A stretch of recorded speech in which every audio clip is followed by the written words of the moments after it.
High, welcome to a new blog. বহুদিন পরে আবার একটা ট্রাভেল ব্লগ নিয়ে ফিরে এলাম। আর আজকে আমরা যাচ্ছি, আমি আর সুস্মিতা যাচ্ছি কিন্তু সিল্ক রুট। এই মুহূর্তে আমরা দাঁড়িয়ে আছি এনজিপিতে। আর এনজিপিতে আমাদের এবার ট্রাভেল পার্টনার ট্যুর কিংডম, তারা গাড়ি পাঠিয়ে দিয়েছে। খুঁজেও পেয়ে গেছি গাড়ি। এবার আমরা গাড়িতে উঠবো আর পৌঁছবো। আসতে একটু দেরি হয়ে গেছে যেহেতু মারমার কাটকাট টিকিটের অবস্থা, সুতরাং লাস্ট মোমেন্টে আমরা একটা পাহাড়ি এক্সপ্রেসেই তৎকালে টিকিট কাটতে পেরেছি, তা প্রিমিয়াম তৎকালে। সেখান থেকে এখানে পৌঁছলো 10টার সময়। এখান থেকে সোজা যাবো সিলারিগাঁও। আশা করছি ব্লগটা ভালো হবে, চলুন দেখতে থাকুন। গুড মর্নিং ফ্রেন্ডস, বেরিয়ে পড়লাম আবার একটা নতুন জায়গার উদ্দেশ্যে। এবারের গন্তব্য ইস্ট সিকিম। একদম শেষ মুহূর্তে প্ল্যান হয়েছে, যার জন্য আমরা ট্রেনের টিকিট পাইনি। লাস্টে তৎকাল টিকিট কেটে পাহাড়িয়া এক্সপ্রেসে এসছি। কালকে রাত্রি 10টার ট্রেন ছিল। এখন এনজেপি থেকে যাচ্ছি সিলারিগাঁওর উদ্দেশ্যে। কিভাবে ফিরবো তা এখনও জানি না, তৎকালে টিকিট না পেলে বাসে। আমরা যাচ্ছি ট্যুর কিংডমের সাথে, ওরা গাড়ি পাঠিয়ে দিয়েছিল এনজেপি স্টেশনে, তো সেই এখন যাচ্ছি সিলারিগাঁওতে। শিলিগুড়ি থেকে সেবকের এদিকে জঙ্গলটায় ঢুকলেই মনটা যেন কেমন অন্যরকম হয়ে যায়। এই যাত্রায় পুরোপুরি আমরা প্রকৃতিকে এনজয় করবো বলে বেরিয়েছি, তাই দু চোখ ভরে দেখছি প্রকৃতিকে। দারুণ লাগছে। পাহাড়ে আসবো আর মোমো খাবো না এমন তো হতে পারে না। তো এখন আমরা নিলাম একটা ব্রেকফাস্ট ব্রেক। এখন খাবো একটু মোমো, তারপরে আবার জার্নি শুরু। ব্রেকফাস্ট করে আমরা আবার জার্নি শুরু করলাম। রাস্তায় একটু, এই পাহাড়ি রাস্তায় না একটুখানি গাগুলোয় সবসময় দেখেছি, তাই সবসময় আমরা অ্যাভোমিন ক্যারি করি। একটু অ্যাভোমিন খেয়ে নিলাম, তাহলে আর পাহাড়ের রাস্তায় যে টার্নসগুলো আছে গা গুলোবে না। দেখি কতক্ষণে সিলারিগাঁওতে পৌঁছানো যায়। আর কতক্ষণ লাগবে সিলারিগাঁও যেতে? 2.5 ঘন্টা। আরে ডান দিকে এটা কি? আমাদের তিস্তা নদী। দারুণ লাগছে না? পুরো ঘন সবুজ পাহাড়, তার মাঝে তিস্তা নদী, আর তার মাঝখান থেকে গাড়ির রাস্তা। আমরা এগিয়ে চলেছি। এই দৃশ্য কিন্তু ভোলার নয়, এই জন্যই তো এই রাস্তায় আসা। অবশেষে আমরা ঢুকলাম কালিম্পংয়ে, এগিয়ে চলেছি। রাস্তা কিন্তু এখন অনেকটাই বাকি এবং যথেষ্ট ঘূর্ণি রাস্তা। কালিম্পংয়ের রাস্তা দিয়ে চলেছি আমরা, একদম ছবির মতো সাজানো।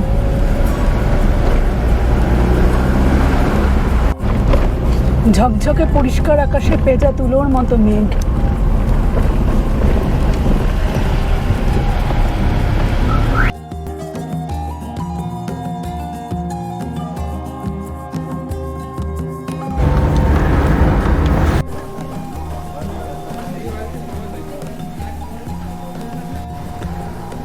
আমরা কিন্তু এইমাত্র এলাম পথে ডেলো পার্কের পাশ থেকে আমরা যাচ্ছিলাম। ডেলো পার্ক মানে হচ্ছে কালিম্পংয়ের যে রাস্তাটা ডেলো পাহাড়ে উঠে যায়, তার পাশে আর একটা প্যারালাল রাস্তা আছে সিলারিগাঁও যাওয়ার, সেই পথে উঠে গেলাম। এবং আমরা এখানে কিন্তু মোস্ট ফেমাস যে জায়গাটা দাঁড়িয়ে আছি সেটা কিন্তু গুরু পদ্মাসাম্বাবা, তার যে মূর্তিটা, যেটাকে ডেলো পার্কও বলে, ডেলো বুদ্ধ পার্কও বলে, সেই জায়গাটায়।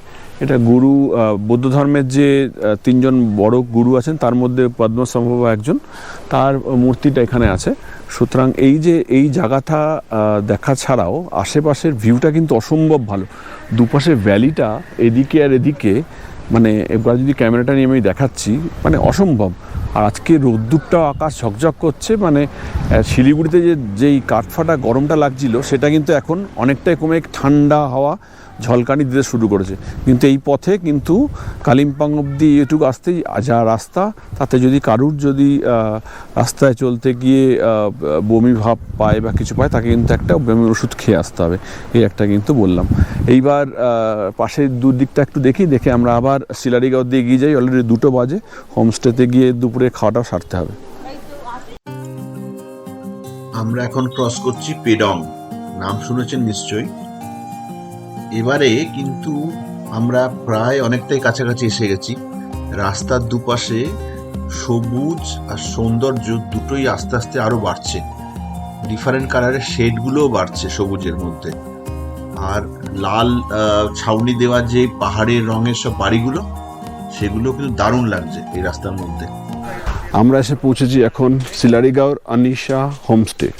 এটা কিন্তু আমাদের ব্যবস্থা করে দিয়েছে ট্যুর কিংডম, ওদেরই একটা প্রপার্টি এখানে, খুব সুন্দর। মানে গ্রামটা এখন অবধি আমরা যেতে পারিনি, এখন লাঞ্চ করব, লাঞ্চ করে বেরোবো, কিন্তু এখন অবধি বেশ সহজ সরল, সাদা মাটা, নির্জন, নিস্তব্ধ, যেরকম একটা চেয়েছিলাম শহরের কোলাহল ছেড়ে, ঠিক সেরকম একটা জায়গায় আমরা কিন্তু এসে পৌঁছেছি।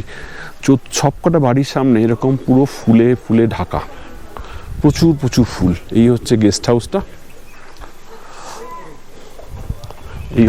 হাউসটা, আর এইখানে হচ্ছে এই রুমটাতে আমরা আছি। এই যে ডাইরেকশনটা, এইখান থেকে কাঞ্চনজঙ্ঘা দেখা যায় কালকে সকালে, আশা করছি দেখতে পাবো, যদি অবশ্যই উপরওয়ালা সাথ দেয় তবেই। কাঞ্চনজঙ্ঘা তো নতুবা সবসময় দেখা যায় না, ভাগ্য ভালো না থাকলে। কিন্তু এই বাড়ির সামনে এই গাছগুলো, ফুলগুলো, কেউ যদি জানেন কমেন্ট করে জানাবেন কি ফুল এগুলো। সুস্মিতাও নামলো ফ্রেশ হয়ে, এখন আমরা যাচ্ছি খেতে। দেখি লাঞ্চ অলরেডি প্রায় 4টে বেজে গেছে, আস্তে আস্তে 3টে বেজে গেছে, ফ্রেশ হতে তো 1 ঘন্টা লাগলো। লাঞ্চটা করে নিই, তারপর বেরোবো। রুমে এসে ফ্রেশ হয়ে এখন আমরা লাঞ্চ করব। চলে এসছে লাঞ্চ। এখন আমাদের লাঞ্চে আছে কি এখানে চলে এসছে রাইস, তার সাথে পেঁয়াজ, লঙ্কা, ফিশ, ডাল, এটা সয়াবিনের তরকারি, আলু চোখা, পাঁপড়। রাত্রে হচ্ছে চিকেনও আছে। সিলারিগাঁওতে আজকে কিন্তু মানে যেখানে সবসময় একটা জ্যাকেট গায়ে দিতে হয়, সেখানেও আজকে দিনে কিন্তু লোকের, এখানে আদিবাসীরা বলছে যে যারা থাকে তারা বলছে আজকে প্রচণ্ড গরম। আমাদের নর্মাল লাগছে, কমফোর্টেবল লাগছে, এসির ওয়েদারের মতো, কিন্তু এখানে গরম। তার মানে কতটা গরম পড়েছে সে কলকাতাতেও, শিলিগুড়িতে তো দাঁড়ানো যাচ্ছিল না। তো এখন খেয়ে নিয়ে আমরা যাব ওই দিকটাতে, যেখানে রামবি ভিউ পয়েন্ট বা কিছু একটা আছে, নামটা জেনে বলতে হবে। সেদিকটা কিন্তু বেশ জঙ্গলের মধ্যে দিয়ে যেতে হয়, শুধু অন্ধকার হয়ে যাওয়ার আগে যেতে হবে এবং আবার ফিরেও আসতে হবে। বেশি রাত্রির লোক না, চিতাও বেরোয়। খাওয়ার দাবার কিন্তু খুব ভালো।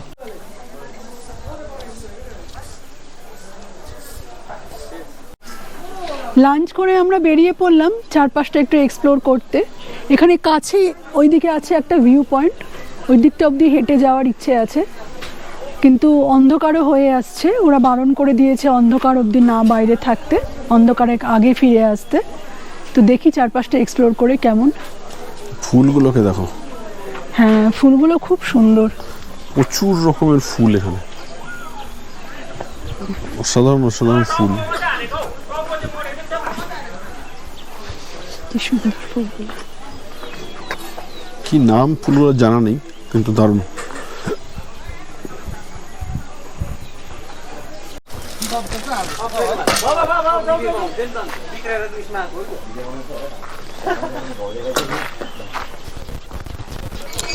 সেই আগের পদ্ধতিতে সে সিমেন্ট বালি যাচ্ছে, কেন তৈরি হচ্ছে বিল্ডিং টাওয়ার।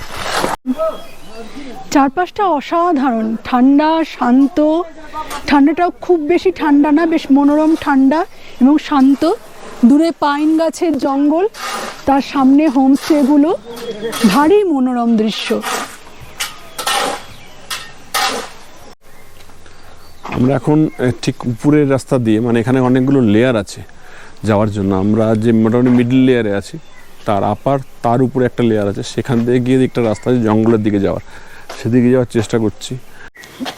এখানে কিন্তু যে কটা গ্রামের বাড়ি, প্রত্যেকটা বাড়িতেই একমাত্র প্রফেশন কিন্তু হচ্ছে ওই হোমস্টে, তাই না? হ্যাঁ, শহরের ব্যস্ত জীবন থেকে যদি 1-2 দিনের জন্য একটু ছুটি নিতে চান, শান্তিতে নিরিবিলিতে যদি কাটাতে চান পাহাড়ের কোলে, তাহলে এই জায়গাটা হচ্ছে আদর্শ। কোনো কিছু যাওয়ার তাড়া নেই, কোনো সাইট সিনের তাড়া নেই, শুধু চুপচাপ এখানে আসা, থাকা এবং জায়গাটাকে এক্সপ্লোর করা, তাও কোনো তাড়া নেই। চারিদিকে শুধু পাহাড় আর পাহাড়, পাইনের জঙ্গল, মাঝে হোমস্টে কিছু, আর সামনে কাঞ্চনজঙ্ঘার ভিউ, যদি ওয়েদার ভালো থাকে। জানি না কাল সকালে কাঞ্চনজঙ্ঘা দেখতে পাবো কি না, এখন অবধি তো ওয়েদারটা ঠিক আছে, রাত্রে যদি না খারাপ হয় তাহলে হোপফুলি কাল সকালে কাঞ্চনজঙ্ঘা দেখতে পাবো। বেশ খাড়াই আছে কিন্তু জায়গাটা, যেখান থেকে যাচ্ছি আমরা ওই উপরে জঙ্গলের মধ্যে যাব, ভালো খাড়াই আছে।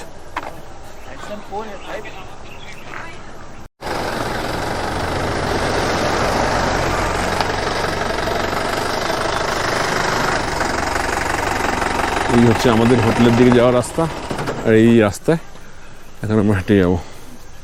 এখানকার কুকুরগুলো কিন্তু অন্যরকম দেখতে, সেই বাড়ির পোষা বিদেশি কুকুরের মতন।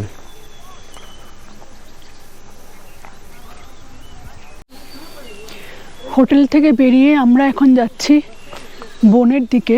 পুরোটা যাব না, নিচের রাস্তা থেকে এটা একটা ওপরের রাস্তায় উঠলাম, দেখি কতটা যাওয়া যায়।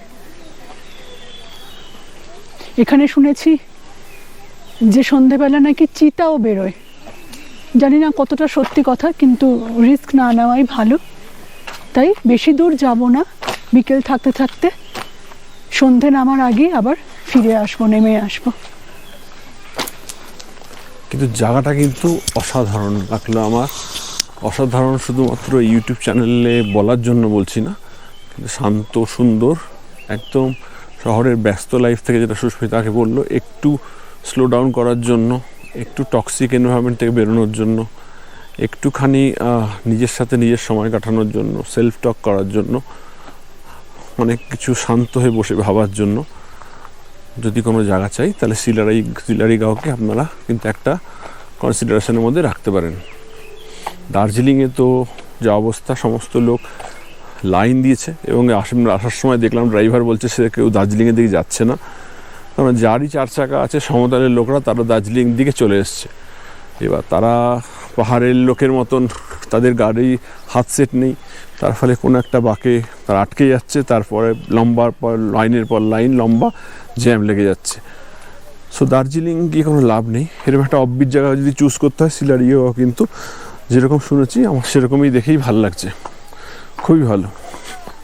আর প্রত্যেকটা বাড়ির সামনে নতুন নতুন ফুল, নাম জানা নেই কিন্তু নতুন নতুন ফুল। ওয়াও, কি সুন্দর ফুল এখানে। জঙ্গলের মধ্যে সুস্মিতাই দেখালো নীল রঙের ফুল হয়ে আছে, আর ওখানে আরেকটা কি ফুল নাম জানি না, উল্টো হয়ে ফুটে আছে, কলকে ফুলের মতো, হ্যাঁ। উল্টোটা।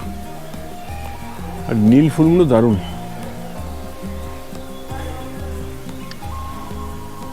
দারুণ, অসাধারণ। দেখে দেখে একটু।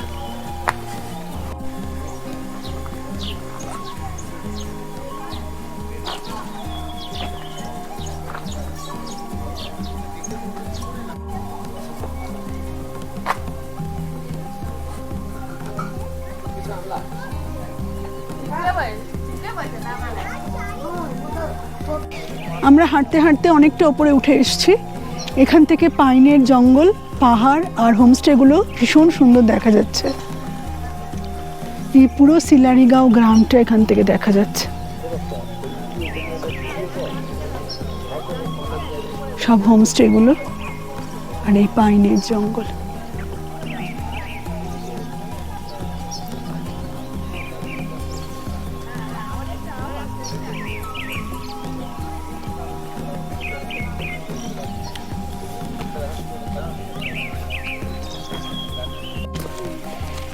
এখানকার লোকেরা বললেন যে সামনে নাকি 20 মিনিট হাঁটলে আরেকটা সানসেট ভিউ পয়েন্ট আছে, তো আমরা এখন সেটার দিকে যাচ্ছি। লেখা কি আছে?